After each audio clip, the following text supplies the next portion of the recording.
తండ్రి అయిన దేవునికి మహిమ కలుగునుగాక. ప్రభువైన యేసుక్రీస్తు నామములో చేరు వచ్చిన మీ అందరికీ నా హృదయపూర్వక వందనాలు తెలియజేస్తున్నాను. నేటి పాఠ్యాంశముగా కొరింథీయులకు రాసిన మొదటి పత్రిక 10వ అధ్యాయము 23వ వచనం నుంచి వ్రాయబడిన కొన్ని సంగతులను చదువుతున్నాను. అపోస్తలుడైన పౌలు కొరింథీయులకు రాసిన మొదటి పత్రిక 10వ అధ్యాయము 23వ వచనం నుంచి చదువుతున్నాను. అన్ని విషయములందు నాకు స్వాతంత్ర్యము కలదు, కానీ అన్నీ చెయ్యదగినవి కావు. అన్నిటి యందు నాకు స్వాతంత్ర్యము కలదు, కానీ అన్నీ క్షేమాభివృద్ధి కలుగు చేయవు. ఎవడను తన కొరకే కాదు, ఎదుటివాని కొరకు మేలు చెయ్య చూచుకొనవలెను. మనస్సాక్షి నిమిత్తము ఏ విచారణ చెయ్యక కట్టిక వాని అంగడిలో అమ్మినదేదో దానిని తినవచ్చును. భూమియు దాని పరిపూర్ణతయు ప్రభువునువై ఉన్నవి. దేవుడు తన పరిశుద్ధ వాక్యమును మన వినికిడిలో దీవించి ఆశీర్వదించునుగాక. ఆమేన్. చదవబడిన ఈ మాట కొరింథీ సంఘములో ఉన్న కొంతమంది వ్యక్తుల యొక్క అభిప్రాయాలను బట్టి, వారు కలిగిన సంశయాలను బట్టి పౌలు గారు అయితే కనుక జవాబు చెప్పారు. ఆ జవాబే ఇది. ప్రశ్న అండి, లోకంలో చాలామంది నాకు నచ్చినట్టుగా ఉంటానని చాలామంది చెప్తారు. భార్యాభర్తల దగ్గరికి వచ్చిన, తండ్రి కొడుకుల దగ్గరికి వచ్చిన, అన్నదమ్ముల దగ్గరికి వచ్చిన, ఇప్పుడు కూర్చున్న నా దగ్గరికి వచ్చిన మాట్లాడినప్పుడు నేనేదన్నా మీకు చెప్తే ఆయన చెప్పినట్టు మేమెందుకు వినాలి, నాకు నచ్చినట్టుగా ఉండకూడదా అనేవాళ్ళు ఉన్నారు. అలాగే మీకు నచ్చినట్టుగా నేను ఎందుకు ఉండాలని నేను కూడా అనుకునే పరిస్థితి వస్తే కనుక అది దేవుని దృష్టిలో ఏమవుతుంది అన్న సంగతిని గురించి దేవుడు ఇక్కడ చెప్తున్నాడు. మీ కుటుంబమే చూసుకోండి. దేవుని మాట ఎప్పుడు కూడా ముందు మీ కుటుంబంలో కనుక ఒక డిసిప్లిన్ ఉంటే, ఒక క్రమశిక్షణ, ఐకమత్యం ఉండాలి, ప్రేమాప్యతలు ఉండాలి, ఒకరినొకరు ఓర్చుకోవటం ఉండాలి, సహించటం ఉండాలి. ఎంత అంటే కనుక ఆత్మఫలం అనుకున్నప్పుడు ఆత్మఫలాన్ని ముందు మీ కుటుంబానికి అంటే మీ కాపురానికి వర్తించేటట్టుగా చేయండి. మీ మధ్యన ఏమి ఉండాలనుకున్నప్పుడు ప్రేమ ఉండాలి, సంతోషం ఉండాలి, సమాధానం ఉండాలి, దీర్ఘశాంతం ఉండాలి, దయాళుత్వం ఉండాలి, ఆశా నిగ్రహం ఉండాలి, లేకపోతే విశ్వాసం ఉండాలి. ఉన్నాయి కదా 9 రకాలుగా మనం చెప్పుకున్నప్పుడు. సో ఇక్కడ ప్రశ్న ఏంటంటే, లోకంలో ఎక్కువ శాతం మంది నాకు నచ్చినట్టుగా ఉంటారని చాలామంది అంటున్నారు. నా ఇష్టం, నా బ్రతుకు నాది, నేను తినాలనుకున్నది తింటాను, త్రాగాలనుకున్నది తాగుతాను, చేయాలనుకున్న పని చేస్తాను, నువ్వెవరో నన్ను అడగటానికి. భార్యాభర్తలు కూడా అనేసుకుంటున్నారు తెలుసా. వాళ్ళిద్దరూ కూడా కలిసి కాపురం చేయవలసిన వారు కూడా ఓ సమయం వచ్చినప్పటికల్లా నువ్వెవరో నాకు చెప్పడానికి, నా ఇష్టం, నా బ్రతుకు నాకు ఇష్టం వచ్చినట్టుగా నడుస్తారని ఈరోజు ఎక్కువ శాతం మంది ఆడపిల్లలే ఎక్కువ శాతం మంది ఇలాగే మాట్లాడుతున్నారు. కట్టుకున్న భర్తను కూడా ఖాతరు చేయట్లేదు. పూర్వకాలంలో భర్తలు భార్యని ఖాతరు చేయకుండా తినేసో తాగేసో లేకపోతే కనుక ప్యాకెట్లాడుకుంటానో లేదా వ్యభిచారం చేస్తున్నో తిరిగేవాళ్ళు గడిచిన కాలంలో. ఇప్పుడు వారికంటే కూడా 10ంతలుగా ఈరోజు ఆడపిల్లలే తయారైపోయారు. నా ఇష్టం, నువ్వు అడగటానికి లేదు అన్నట్టుగా. ఇందులో ఆడపిల్ల మగపిల్ల నేనైతే కనుక విభజించి నేను మాట్లాడిన, కానీ ఎవరైనా కానీ ఏదైనా పని చేసేటప్పుడు దయచేసి ఎదుటి వారిని గురించి కూడా ఆలోచించి చేయమని. దేవుని మాట ఎలా ఉందనుకుంటే, నిన్ను వలె నీ పొరుగు వారిని ప్రేమించు అనే మాట. నిన్ను నువ్వు ప్రేమించుకోవటంలో తప్పులేదు, నిన్ను నువ్వు ప్రేమించుకోవటంలో తప్పులేదు, నీ ఇష్టం వచ్చినట్టుగా నీ సంతోషాన్ని అనుభవించడంలో తప్పులేదు నాయన. కానీ ఎదుటి వారి గురించి కూడా ఆలోచించు. నిన్ను కట్టుకున్న భార్య, నిన్ను కట్టుకున్న నీ భర్త నీ ఇష్టం ఉంటే మరి వాళ్ళేమైపోవాలి? నువ్వు కనుక్కున్న పిల్లలు నీకు నచ్చినట్టుగా ఉంటే మరి వాళ్ళేమైపోవాలి? నీకు నచ్చినట్టుగా ఉంటే నీ తల్లిదండ్రులు ఏమైపోవాలి? నీకు నచ్చినట్టుగా బ్రతికితే నీ తోబుట్టులు ఏమైపోవాలి? నువ్వే కాదు, సమాజంలో చాలామంది ఉన్నారు కదా. రోడ్డు మీద మనం ప్రయాణం చేస్తూ వెళుతున్నాం అనుకుంటే ఏదైనా వాహనం వేసుకుని నాకు నచ్చినట్టుగా నేను బండి నడుపుతానంటే కనుక తప్పు కదా.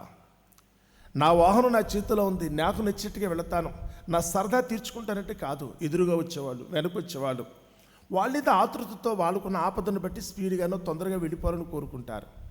మనమైతే కనుక ఒకరు కనుక నడపకూడని విధంగా నడిపితే వెనకొచ్చే వాళ్ళకి ఎంత ఇబ్బంది అవుతుంది. నువ్వు దారి వెంట వెళుతున్నావు అనుకుంటే, పోనీ నీ ఇంట్లో కూర్చుని నువ్వు ఏదైనా చేస్తున్నావు అనుకుంటే పక్కింటోళ్ళ గురించి కూడా ఆలోచించాలి కదా. వాళ్ళేమి ఇబ్బంది పడుతున్నారో కూడా తెలుసుకోవాలి కదా. అందుకని ఇక్కడ పలికేటప్పుడు ఎలా ఉందంటే, దేవుడు నీకు స్వాతంత్రం ఇచ్చాడు, తప్పేమీ లేదు. అన్నిటి యందు నాకు స్వాతంత్ర్యము కలదు. రాయబడిన మాట అయితే కనుక అలాగే ఉంటున్నాడు. అన్ని విషయములు యందు దేవుడు నాకు స్వాతంత్ర్యం ఇచ్చాడు, కానీ ఇచ్చాడు కదా అన్న ఉద్దేశంతో అన్నీ చేయదగినవి కావు. ఏదేను వనంలో అన్ని చెట్లని వేశాడు దేవుడు. వాటితో పాటు మంచి చెడ్డలు తెలివినిచ్చే వృక్షాన్ని వేశాడు, జీవవృక్షాన్ని కూడా వేశాడు. ఓకే, కానీ కాషన్ చెప్పాడు, నువ్వు అన్నీ తిను, పర్వాలేదు, ఏదైనా తినగలిగితే తిను, కానీ ఆ తోట చెట్ల మధ్యనున్న ఆ మంచి చెడ్డలు తెలివినిచ్చే వృక్ష ఫలానికి అప్పుడే వెళ్ళొద్దు. నేను చెప్పేంత వరకు రావద్దన్నట్టుగా ఉంది ఆయన పని. మొక్క వేశాడు, దాని ఫలం కనపడుతుంది అనుకుంటే దాని అర్థం తప్పకుండా ఏదో ఒక రోజు ఆదామవ్వలు దాన్ని తినాలనే. కానీ నేను చెప్పేంత వరకు ఉండండి అనుకున్నా. ఈలోపు హవ్వమ్మ వినకూడని మాటలు విని దేవుడు వద్దన్న పనిని బట్టి కనుక ఆమె తినకూడదు తినేసింది. చివరికి భర్తకు కూడా తినిపించేసింది. చేయకూడదా అనే కాదు, మరి ఇంటికేసావు అని అడగొద్దండి. చెట్టు ఉంది కదా, ఉన్నప్పుడు తినడానికి ఏమైంది అని నువ్వు అడగకూడదు. దేవుడైతే దానికి అవసరం కొద్దిపాటి క్రమం, డిసిప్లిన్ అంటారు కదా. నేను ఏదైనా చేస్తానని కాదు. నీ భార్యకి నచ్చలేదు, నీ భర్తకి నచ్చలేదు, లేకపోతే నీ తల్లిదండ్రులు వద్దన్నారు, నీ పిల్లలకైతే కనుక అది ఇబ్బంది కలుగుతుంది. వద్దు అనుకుంటే ఇప్పుడు ఏమైంది అనొద్దు. నేను తాగేది నేను కదా, నేను మందు కొట్టేస్తే మీకేంటి అన్నారనుకోండి. సపోజ్ భర్త వచ్చేతే కనుక భార్యతో, నేను తాగితే నీకేంటని. అదేంటి, నువ్వు తాగితే కనుక భార్య ఎంత ఇబ్బంది పడుతుంది, దాని నుంచి వచ్చే వాసన, నువ్వు తాగినందుకైతే కనుక తద్వారా నువ్వు చేసే ఆ విపరీతమైన చేష్టలు, ఆ రాత్రి నువ్వు స్పృహ లేకుండా ఏదో నోటుకొచ్చినట్టు మాట్లాడుతుంటే నిన్ను బట్టి నీ భార్య ఎంత దుఃఖపడుతుందా అనే ఆలోచన అతను కలుగుతుందా? అలాగే నా ఇష్టం వచ్చి వెళ్తాను, నా పుట్టింటికి వెళ్తాను, లేకపోతే కనుక షాపింగ్కి వెళ్తాను, లేకపోతే చుట్టాలింటికి వెళ్తాను, నేను ఇది చెప్తాను, నీకేంటి అన్నారనుకోండి. అదేంటిది, భర్త ఇంటికి వచ్చేటప్పటికీ కనీసం గ్లాసులు మంచినీళ్ళు ఇచ్చేవాళ్ళు ఉండాలి కదా. నీకు నచ్చింది నువ్వు చేయటమే కాదు, మరి నీ మీద ఆధారపడిన వాళ్ళు ఉన్నారు కదా, నీ పిల్లలు ఉన్నారు కదా. నువ్వు తోచినట్టుగా నువ్వు తినేసి ఉన్నదంతా నువ్వే ఖర్చు పెట్టేసుకుని భవిష్యత్తు గురించి ఆలోచించకుండా చేసేస్తే మరి కనుక్కున్న పిల్లలు రేపొద్దున ఎక్కడుంటారు, ఏం తింటారు, ఏం చేస్తారు? స్వార్థంగా నువ్వు ఆలోచిస్తున్నావు అనుకుంటే కనుక అది దేవుని చిత్తానికి విరోధం. ఎదుటివాడు ఎప్పుడూ కూడా ఎంతసేపు తన గురించే కాకుండా ఎదుటివాని మేలు కొరకు కూడా ఆలోచించాలి. ఇది పౌలు గారి అయితే ఇక్కడ చెప్తున్నమాట. నీకు నేనుగా బ్రతుకుతాను కాదు, నేను చేసే పని మిగతా వాళ్ళకి ఇబ్బంది అవుతుందా? నా వలన వారు కూడా కష్టపడితే కనుక అది తప్పు కదా, వాళ్ళు ఇబ్బంది పడితే మర్యాద కాదు కదా, చూసుకోవాలి కదండి. దానిని బట్టి కూడా వారు ఆలోచించుకునే పద్ధతి రావాలి కదా. చూడండి, ఆ మాట అన్నాడు చూడండి, అన్ని విషయముల యందు నాకు స్వాతంత్ర్యము కలదు, కానీ అన్నీ చెయ్యదగినవి కావు. చివరికి దేవుని సన్నిధికి వచ్చినప్పుడు కూడా చాలామంది అయితే కనుక ఇక్కడ కూర్చుని రాగానే రెండు చేతులు ఎత్తి పెద్దగా ప్రార్థన చేయడం ప్రారంభిస్తారు. అప్పటికే కార్యక్రమం జరుగుతూ ఉంటుంది, అప్పటికే పాట పాడటమో లేకపోతే ప్రసంగం జరుగుతుందో ఏదో ఒకటి ఉంటుంది. ఇలా మధ్యలో దూరిపోయితే కనుక పెద్దగా ప్రార్థన చేయడం మొదలెడతారు చేతులు ఎత్తి. అందరి దృష్టి వాళ్ళ వైపు మరలిపోవటం. రెండోది వాళ్ళు వేసే కేకలు, వాళ్ళు మాట్లాడే మాటలు అయితే కనుక పక్క వాళ్ళకి ఇబ్బంది కలిగించడం. నువ్వు చేసే ప్రార్థన కూడా చివరికి అందరికీ చికాకు అనిపించేటట్టు ఉంటుంది కదా. చాలా చోట్లకి వెళ్ళినప్పుడైతే కనుక వాళ్ళు కట్టడి చేయడానికి చాలా ఇబ్బంది అవుతుంది. అంటే ఇక్కడంటే దేవుని కృపను బట్టి లైట్ హౌస్లో జరగదు, కానీ మిగతా చోట్ల నేను వెళ్ళానని కాదు, నీకోసం అందరూ వెయిట్ చేయరు. నువ్వు చేసే పనిని బట్టి నా ఇష్టం అనుకుంటే కుదరదు. నువ్వు ఒక పాట పాడినా, వాక్యం చెప్పినా, లేకపోతే మరొకటి చేసినా పక్కోళ్ళు నువ్వు దృష్టిలో పెట్టుకోండి. నేను ఇక్కడికి వచ్చి మాట్లాడుతున్నాను అనుకుంటే కనుక మిగతా వాళ్ళకి అభ్యంతరం కలగకుండా ఉండేటట్టుగా చూసుకోవాలి కదా. ఏదో నాకు తోచింది నేను చేసేస్తానని కాదండి. అందుకని దేవుని మందిరమునకు పోవున్నప్పుడు నీ ప్రవర్తన జాగ్రత్తగా చూసుకో. అక్కడ చాలామంది ఉంటారు, ఒక్కొక్కరు ఒక్కొక్క మనసుతో వస్తారు. కొంతమంది ఆనందంతో ఉంటారు, మరి కొంతమంది దుఃఖంతో ఉంటారు. ఒకరైతే ఒంటరిగా వస్తారు, కూడా 10 మందిని వేసుకుని వచ్చి ఉంటారు. రకరకాల గుంపులు అక్కడ ఉంటాయి. మనం వెళ్ళిపోయి వాళ్ళకి ఇబ్బంది కలిగించే పరిస్థితులు అయితే కనుక తీసుకురాకూడదు. మీ కుటుంబంలో కూడా అంతే. నాకు తోచింది అని అనకండి. నేను చేసే పని కుటుంబానికి అందరికీ ఆమోదయోగ్యంగా ఉంటుందా, ఇది మేలుకరమా కాదా? నేను చేసే పని నా చుట్టూ ఉన్న సమాజం, నా ఊరు వరకు వస్తే కనుక నా ఒక్కడి కోసం నేను చేసుకోవటం కాదు, నేను చేసే పని వల్ల మిగతా వాళ్ళకి ఏమైనా ఇబ్బంది అవుతుందా, తద్వారా నా పని వల్ల అయితే కనుక మిగతా వాళ్ళు అయితే దుఃఖపడే పరిస్థితి వస్తుందా చెక్ చేసుకోవాలంట. ఒకవేళ తెలిసి కూడా నా వలన కనుక మిగతా వాళ్ళు ఎవరైనా బాధపడే పరిస్థితి వచ్చిందనుకుంటే అంతటితో పోదు. అవతల వారు నన్ను ఏమీ అనలేకపోవచ్చు, నాకున్న బలాన్ని బట్టో, పదవిని బట్టో, అధికారాన్ని బట్టో నన్నేమీ కూడా ఎవరో అనకపోవచ్చు. కానీ ఎదుటివారికి కనుక నేను కష్టం కలిగించనుకుంటే కనుక శిక్ష ఎవరు వేస్తారు తెలుసా?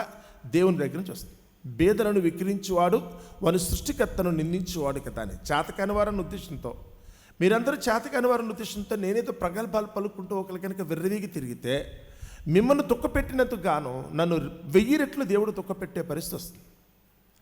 అందుకని ఎంతసేపు నా కొరకే కాదు, ఎదుటివాని మేలు కొరకు చూసుకోండి. నాకు నచ్చింది వండుకుంటారని మీరు అనేకండి. చాలామంది ఆడపిల్ల అయితే కనుక ఇంతే, నాకు నచ్చింది ఇలాగే, నేను ఇలాగే వండుతాను, తింటే తినే లేకపోతే లేదని. నీకు నచ్చిందని కాదు, నువ్వు చేసిన పని కుటుంబానికి అంతటి కూడా వర్తించాలి కదా.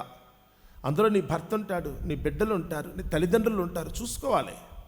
నేను బయటికి వెళ్ళి ఏదో చేసుకొచ్చాను, నా ఇష్టం అంటే కుదరదు. బయటికి వెళ్ళి నేను చేసిన పని చివరికి దెబ్బలు తినేంతవరకు, కుటుంబం అంతా కూడా రోడ్డు పాలయ్యేంతవరకు వస్తుంది. కుటుంబం అంతా రోడ్డు పాలయ్యేంతవరకు వస్తుంది. అందుకని దేవుని క్రమం అనుకున్నప్పుడు ఆయన నేర్పిన జ్ఞానం, యేసు ప్రభువుని బట్టి ఈరోజైతే కనుక మనం బ్రతకాల్సిన బ్రతుకుని గురించి అయితే కనుక అదే చెప్తున్నాడు. నీకు అన్నీ వచ్చు కదా అన్న ఉద్దేశంతో ఏది పడితే చేసేవద్దు. నీ దగ్గర అన్నీ ఉన్నాయన్న ఉద్దేశంతో ఎప్పుడు పడితే అది వాడొద్దు. ఏది పడితే అది వాడితే కుదరదు. నువ్వు ఎంతవరకు ఉండాలో దానికి లెక్క ఉంటుంది. నా ఇష్టమనే మాట నీ నోటి ఉండొద్దు. ఇది నా ఇష్టమే కాదు, దేవుని ఇష్టం ఉందా? దేవుని ఇష్టం అందరినీ ఉద్దేశించి మాట్లాడుతుందండి. అది యేసు ప్రభు అంతటి వాడు కూడా వ్యక్తిగతంగా మాట్లాడినప్పుడు ఆయన కూడా ఆఖరి క్షణాల్లో ఒక విధంగా చూస్తే కనుక ఆఖరి గడియలని కనుక అనుకునేటట్టయితే ఆయన అంటున్నాడు, నీ చిత్తమైతే ఈ గిన్నె నా యుద్ధ నుండి తొలగించుము, అయినను నా ఇష్టము కాదు, నీ చిత్తమే నెరవేరు. ఎందుకంటే దేవుడు ఆలోచించేది ప్రపంచాన్ని అంతటిని దృష్టిలో పెట్టుకు మాట్లాడతాడు. నువ్వు మాట్లాడితే కేవలం నీకున్న ఆవేశాలను బట్టి నువ్వు మాట్లాడుతావు, నీకున్న సొంత ఆలోచనలు బట్టి నువ్వు మాట్లాడతావే తప్ప మిగతా వాళ్ళందరూ గుర్తించి ఆలోచించడం మనకు చేత కాదు. ఎంతసేపు మనం నా ఆకలి తీర్చటం, నా దాహం తీరటం, నా కోరిక తీరటం, నా కలసట పోవటం, లేదా నా సుఖము, నా సంతోషం ఇలా మనం మాట్లాడుకున్నామే తప్ప నన్ను గురించి నేను ఆలోచించుకున్నాను. కానీ మిగతా వాళ్ళని దృష్టిలో పెట్టుకుంటే కనుక ఇది సమంజసమా లేదా అన్న సంగతి చాలామందికి అయితే కనుక ఇప్పటికీ అర్థం కావట్లేదు. అందుకని కనుక్కున్న పిల్లలు కూడా ఈరోజు బజార్ను వదిలేస్తున్న వాళ్ళు చాలామంది ఉన్నారు. భర్త ఎక్కున్నాడో భార్య ఎక్కున్నాడో కూడా తెలియకుండా బ్రతికేసే వాళ్ళు కూడా చాలామంది ఉన్నారు. ఏంటి అంటే కనుక ఈరోజు వాళ్ళకి ఏంటో చెప్పినా అర్థం చేసుకునేంత శక్తి వాళ్ళకి లేకుండా పోతుంది. వాళ్ళకి ఎంత చెప్పినప్పుడు కూడా అర్థం చేసుకునే శక్తి లేదు. నీ మీద చాలామంది ఆధారపడి ఉన్నారు. జాగ్రత్త, నువ్వు తొందరపడి ఏ పొరపాటు చేసినప్పుడు కూడా దాన్ని బట్టి మిగిలిన వారు బాధపడే పరిస్థితి వస్తుంది. నన్ను బట్టి నా భార్య కన్నీళ్ళు పెట్టుకునే పరిస్థితి రాకూడదు, నన్ను బట్టి నా బిడ్డలు రోడ్డుకి ఎక్కే పరిస్థితి రాకూడదు, నన్ను బట్టి నా సంఘం ఏదైతే ఉందో వాళ్ళందరూ కూడా తలదించుకునే పరిస్థితి రాకూడదు. నాకు నచ్చింది కదా అనుకునే బదులు నేను కూడా అయితే కనుక వారందరి గురించి ఆలోచించేస్తే కనుక అందరి క్షేమాన్ని గురించి మాట్లాడటమే ఇక్కడ గొప్ప. దేవుడైతే కనుక అదే చెప్తున్నాడు అని అంటున్నాడు. చూడండి, అక్కడ నాకు స్వాతంత్ర్యము కలదు, అన్నిటి యందు నాకు స్వాతంత్ర్యము కలదు, కానీ అన్నీ క్షేమాభివృద్ధి కలుగ చేయవు. నేను చేసే ప్రతి పని కూడా మేలని అనుకోదు. చాలా సందర్భాలు అయితే కనుక మనం చేసే పనులు చాలాసార్లు మనకి అవమానాలు తీసుకొస్తాయి. మనం చేసే పనులు అయితే కనుక చాలా సందర్భాల్లో మన నష్టాన్ని కష్టాన్ని తీసుకొచ్చే పరిస్థితి ఉంటుంది. కాబట్టి మనలో బట్టి మన కుటుంబాన్ని రోడ్డెక్కించే పరిస్థితి రాకూడదు. మన వాళ్ళను కూడా వాళ్ళైతే కనుక దుఃఖపడే పరిస్థితి రాకూడదు. అన్నీ క్షేమాభివృద్ధి కలుగు చేయు అని అన్నాడు. ఎవడనూ తన కొరకే కాదు ఎదుటివాని కొరకు మేలు చెయ్య చూచుకొనవలెను. దయచేసి ఎక్కడికక్కడ కూర్చున్న మీ అందరూ కూడా మీ భర్తల గురించి దయచేసి ఆలోచించు, మీ భార్యల గురించి ఆలోచించండి, మీ పిల్లల గురించి ఆలోచించండి. నేను చేసే పని నా తల్లిదండ్రులకు అవమానమా? నా పిల్లలు కన్నీళ్ళు పెట్టుకుంటారా? నా భర్త అయితే కనుక దుఃఖపడతాడా? నా భార్య అయితే కనుక వేదన పడుతుందా? చూసుకోవాలి కదా. నేను చేసేసానని ఊరికే కళ్ళు మూసుకుని మూర్ఖత్వంగా వెళ్ళిపోకండి. ఎదుటివారి గురించి కూడా ఆలోచించటమే అదే యేసు ప్రభు గొప్పతనం. ఫిలిప్పీయులకు రాసిన పత్రికలో పౌలు గారే దానికి ఎక్స్టెన్షన్ చెప్తున్నాడు. అందరూ తమ సొంత పనులను మాత్రమే చూసుకొనిచున్నారు, కానీ యేసుక్రీస్తు కార్యములను చూడరు. క్రీస్తు ప్రభు వారి దగ్గరికి వచ్చినప్పుడు ఆయన తన గురించి మాత్రమే కాకుండా యావత్తు ప్రపంచాన్ని అంతటిని గురించి ఆలోచించాడు. తన ఒంటి మీద పడే దెబ్బ తన నొప్పే కాదనట్లేదు, కానీ తన నొప్పి కంటే కూడా ప్రపంచానికి కలిగే రక్షణ గురించి ఆలోచించాడు. తను కార్చే రక్తం దగ్గరికి వస్తే కనుక దుఃఖమేనండి. పోయే ప్రాణం దగ్గరికి వస్తే కనుక నిండు యవ్వన ప్రాయంలో యేసు ప్రభు ప్రాణం వదిలిపెట్టాడు.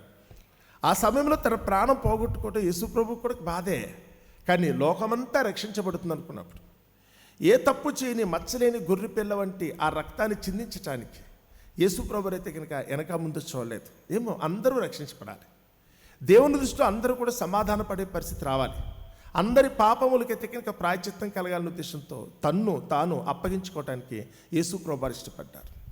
నీ కుటుంబం కోసం నువ్వు ఆ త్యాగం చేయగలవా? నీ భర్తను రక్షించుకోవడం కోసం కొద్దిపాటి త్యాగం చేయగలరా? ఎస్తేరమ్మ గారు అయితే కనుక తన భర్తను తన జనాంగాన్ని రక్షించుకోవడం కోసం 3 దినములు ఆవిడ ఏం చేసిందట? తన జనమంతరితో కలిసి అయితే కనుక అందరూ ఉపవాసం ఉండి ప్రార్థన చేశారు. నీ భర్తను రక్షించుకోవడం కోసం ఎప్పుడైనా మీరు ఉపవాసం ఉండి ప్రార్థన చేసిన సందర్భాలు ఉన్నాయా? నేను, నా కుటుంబం, నా పిల్లలందరూ కూడా దేవుని సన్నిధిలో అయితే కనుక ఆయనకి ఇష్టము చొప్పున ఉండేటట్టుగా ఉండాలని మీరు ఎప్పుడన్నా కానీ దేవునికి అయితే కనుక విజ్ఞాపన చేసిన సందర్భాలు ఉన్నాయా? ఈరోజు మనం ఎంతసేపు మన సుఖాన్ని చూసుకుంటున్నాం. అదే దేవుని దృష్టిలో నేరం అండి. మీరు ఎంత భక్తి ప్రదర్శించినా, గొప్ప గొప్ప పాటలు పాడినా, గంటల కొద్దీ ప్రార్థన చేసినా, ఏదో మైకిలు పగిలిపెట్టేట్టు ప్రసంగాలు చేసినా, ఇవన్నీ ఎవరికి కావాలి? ఎదుటివారిని ప్రేమించే మనసుందా? నా వలే వారు కూడా అయితే కనుక సంతోషంగా ఉండాలని కోరుకుందా? 13వ అధ్యాయం 1 కొరింథీయులు అయితే అదే చెప్తున్నాడు. పేజీ తిప్పితే కనుక వస్తుంది. నువ్వు ఎన్నెంతో గొప్ప గొప్ప వాడైనప్పుడు కూడా ప్రేమ లేని వాడవైతే నువ్వు ఎందుకో తెలుసా? వ్యర్థుడవు కదా, వేస్ట్. ఆ ప్రేమ ఎదుటివాని కొరకు ప్రాణం పెట్టేంత వరకు ఉంటుంది. ఆ ఎదుటివాని కొరకు అయితే కనుక ప్రాణం పెట్టేట. అదే ఫిలిప్పీయుల రాసిన పత్రికలో చెప్తున్నాడు. అందరూ సొంత కార్యములను చూచుకొనుచున్నారు కానీ యేసుక్రీస్తు కార్యముల చోట్ల ఆ మనస్సు ఎవరికి లేదు. క్రీస్తు యేసుకు కలిగిన మనస్సు మీరు కలిగి ఉండమనే చెప్తున్నాడు. ఈరోజు ఇక్కడ కూర్చున్న మీ అందరూ కూడా ఎలా బ్రతకాలి అనుకున్నప్పుడు దయచేసి ఎందుకు యేసు ప్రభువును మనం నమ్ముకున్నామో తెలుసా? ఆ క్రీస్తు యేసులా బ్రతకాలి. ఆ క్రీస్తు తన కొరకు కాకుండా తన వారందరి కొరకు, ఎవరైతే తన మీద ఆధారపడ్డారో వారందరి బ్రతుకు కొరకు తను అప్పగించుకోవడానికి ఆయన ఇష్టపడ్డాడు. వ్యక్తిగతమైన నిందలను బట్టి, బాధలను బట్టి ఆయన ఎక్కడా కంగారు పడలేదు. కలిగే కష్టాన్ని బట్టి, నష్టాన్ని బట్టి, పోయే ప్రాణం గురించి కూడా ఆయన ఆలోచించలేదు. పోతే పోయింది. ఆ ప్రాణం పోయిన తిరిగిచ్చే దేవుడే నాకు అనుకూలంగా ఉన్నప్పుడు, ఆ దేవుడే నా పక్షాన మాట్లాడుతున్నప్పుడు ప్రాణం గురించి నాకెందుకో? ఆ ప్రాణం పెడితే కనుక 10 మంది రక్షించబడతారు అనుకుంటే, లోకమైతే కనుక కాపాడబడుతుంది అనుకుంటే, తన ప్రాణం పెట్టేంత వరకు ఆయన ముందుకు వచ్చాడే తప్ప తన వ్యక్తిగతమైన నిర్ణయాన్ని నెరవేర్చుకోవడం కోసం మాత్రం ఆయన లేడు. దేవుని చిత్తం నెరవేర్చడం కోసమే ఈ లోకానికి వచ్చాడు యేసుప్రభు. ఈరోజు దురదృష్టవశాత్తు మనందరికీ సొంత ఆలోచన ఉంది, సొంత ఎజెండా అంటారు. ఎవరు కూడా మారరు. నా ఇష్టం ఇంతే, ఓన్ రిజర్వేషన్ అంటారు. ప్రతి ఒక్కరు పలికేటప్పుడు కూడా అయితే కనుక I have my own reservation. నాకంటూ కొన్ని ఇష్టాలు ఉంటాయండి, నాకంటూ ఒక నియమ నిబంధనలు ఉంటాయండి, నేను ఎవరు చెప్పినా విననండి, నేను ఇలాగే వెళతాను అనేవాళ్ళు చాలామంది ఉన్నారు. ఇలాంటి వారందరూ కూడా దేవునికి దూరంగా బతికేవాళ్ళు. నా ఇష్టం అంటూ ఉండదు. ఇప్పటికొక ఇష్టం ఉంటే ఉండొచ్చు. కొద్దిసేపటికి ఏదైనా వచ్చినప్పుడు, సందర్భం వచ్చినప్పుడు, ఎదుటివానికి రక్షణకు వచ్చినప్పుడు, రక్షణ కొరకు ఆలోచించే పరిస్థితి వచ్చినప్పుడు మన అభిప్రాయాన్ని కూడా పక్కన పెట్టి ముందు దేవుని చిత్తాన్ని నెరవేర్చగలిగే మనస్సు ఎవరికైతే కలిగి ఉంటుందో వారు దేవుని దృష్టిలో గొప్పలు. ఎవరైతే కనుక దేవుని చిత్తం కొరకు తను తాను కనుక అప్పగించుకోవడానికి సిద్ధపడే వాళ్ళు ఉంటారో వారు కదా. నాకు అన్నీ ఉండొచ్చు, కానీ అన్నీ చేయటం మంచిది కాదు. కొన్ని సందర్భాల్లో నాకు నచ్చనివి కూడా చేయాలి. సమూయేలుకైతే కనుక దావీదుని ఎన్నిక చేసేటప్పుడు సమూయేలు ప్రవక్తకైతే కనుక కొద్దిపాటి కొంచెం ఇబ్బంది అనిపించిందండి. నేనేమో ఎలియాబుని అనుకుంటున్నాను కదా, ఈయనేంటి ఇలా చేశారని. ఇక్కడ ఎవరి ఇష్టం అనేది ఇక్కడ ముఖ్యం కాదు. దేవుడి ఇష్టం ఏదైతే ఉన్నదో అది నా ఇష్టం, దేవుని ఇష్టం ఏదైతే ఉన్నదో అది నా ఇష్టం.